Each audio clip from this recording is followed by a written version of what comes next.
మాజీ మంత్రి పేర్ని నాని తీవ్ర స్థాయిలో స్పందించారు. చెలో మెడికల్ కాలేజ్ పేరుతో తమ కార్యకర్తలను పోలీసులు హింసిస్తున్నారని ఆయన ఆరోపించారు. పోలీసులే వాట్సాప్ గ్రూపులను హ్యాక్ చేసి తాము పెట్టనివి పెట్టినట్లు మెసేజ్లు పోస్టులు చేసి అరెస్టులు చేస్తున్నారని విమర్శించారు. తమను అణగదొక్కడానికి ప్రభుత్వం కుట్ర పన్నుతుందని మండిపడ్డారు. తమ పోరాటాన్ని అణగదొక్కలేరని హెచ్చరించారు. ఇంతవరకు నోటీసు ఈ ఆధార్ కార్డులు అసలు ముద్దాయి లిస్ట్ ఎంతో ఇమ్మంటే ఇవ్వట్లేదు. చూడండి ఎంత విచిత్రం. ముద్దాయి లిస్ట్ ఎంతో ఇవాళ ఇంత తప్పుడుతనంగా అరెస్ట్ చేసిన ఇతన్ని అరెస్ట్ చేస్తున్నారు కదా.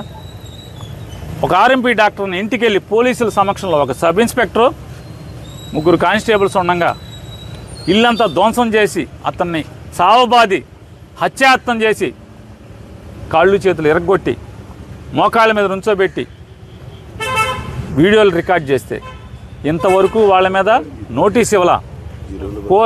పోలీస్ స్టేషన్కి కనీసం పిలవను కూడా పిలవాల. అరెస్టు సంగతి దేవుడెరుకు, పోలీస్ స్టేషన్కి పిలవాల. ఎవరయ్యారంటే పాత కేసుల్లో ముద్దాయిలు, ఎంతోమంది దళితులను కొట్టిన కేసుల్లో ముద్దాయిలు అరెస్ట్ అయ్యి బెయిల్ మీద బయట తిరుగుతున్నటువంటి ముద్దాయిలు. మరి ఇటువంటి రౌడీల్ని విచ్చలవిడిగా బతిమాలుతున్నాడు. ఒక చోట వీడియోలో బతిమాలుతున్నాడు. సార్ మీ ప్రభుత్వం సార్ అని. ఆడేం రౌడీ షీటరు. పలు కేసుల్లో, రౌడీజం కేసుల్లో, దాడుల కేసుల్లో, హత్యాయత్నాల కేసుల్లో ముద్దాయిలుగా ఉన్న వాళ్ళని వీళ్ళు బతిమాలుతున్నారు. తప్పు అండి. మీ ప్రభుత్వం అండి, మీ ప్రభుత్వానికి చెడ్డ పేరు వస్తుందండి. చూడండి, ఇంతవరకు నోటీస్ ఇవ్వలేదు, పిలవలేదు, అరెస్ట్ చేయలేదు.